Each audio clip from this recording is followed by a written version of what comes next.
नमस्कार दोस्तों, आप सभी का एक बार फिर से स्वागत है हमारे चैनल दुर्गा भक्ति मार्ग में। आज मैं आप सभी को सुनाऊंगी विवाह पंचमी की व्रत कथा। मान्यताओं के अनुसार इसी दिन भगवान श्री राम और माता सीता का विवाह हुआ था।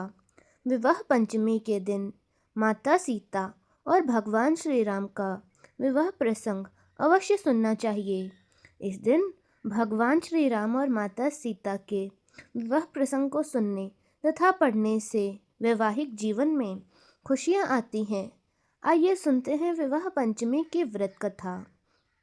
धार्मिक मान्यताओं के अनुसार त्रेता युग में भगवान श्री राम विष्णु के अवतार माने जाते हैं। उनका जन्म अयोध्या नगरी में राजा दशरथ के घर बड़े पुत्र के रूप में जन्म हुआ। वहीं सीता माता राजा जनक की पुत्री थी। कहा जाता है कि माता सीता का जन्म धरती से हुआ था।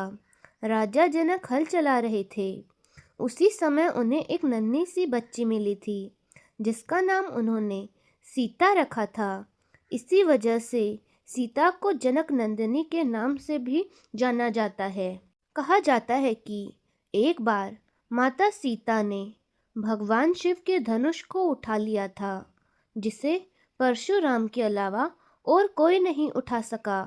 यह दृश्य देखकर राजा जनक को बहुत ही आश्चर्य हुआ। ऐसे में राजा जनक ने यह निर्णय लिया कि जो भी व्यक्ति भगवान शिव के धनुष को उठा पाएगा, सीता का विवाह उसी से होगा। फिर सीता जी का स्वयंवर के लिए घोषणा कर दी गई। भगवान श्री राम अपने छोटे भाई लक्ष्मण के साथ और गुरु विश्वामित्र के साथ गए और देवी सीता के स्वयंवर में प्रतिभाग किया। वहां पर कई और राजकुमार भी आए हुए थे, पर कोई भी शिव के धनुष को उठा नहीं सका। वहां पर आए तमाम वीरों ने अपनी ताकत लगाई, पर धनुष को हिला भी नहीं पाए। जिसके बाद गुरु विश्वामित्र ने भगवान श्री राम से ऐसा कर धनुष उठाने को कहा। भगवान राम ने ऐसा कर दिखाया। जैसे ही उन्होंने शिव का धनुष उठाया, उनके दो टुकड़े हो गए और वहां कोई मौजूद हैरान हो गए। इसके बाद विधि विधान के अनुसार माता सीता का विवाह मर्यादा पुरुषोत्तम भगवान श्री राम के साथ हुआ। जिस दिन माता सीता और प्रभु श्री राम का विवाह हुआ था, उस दिन मार्गशीर्ष माह की पंचमी तिथि थी। इसीलिए हर साल इस दिन पंचमी तिथि पर विवाह पंचमी का त्यौहार मनाया जाता है। इस दिन भगवान श्री राम और माता सीता का विवाह कराना बहुत ही शुभ माना गया है। ऐसा करने से विवाह पंचमी पर बहुत बड़ा वरदान मिलता है। अगर विवाह होने में बाधा आ रही हो तो इस दिन वह समस्या दूर हो जाती है और मन चाहे विवाह का वरदान मिलता है।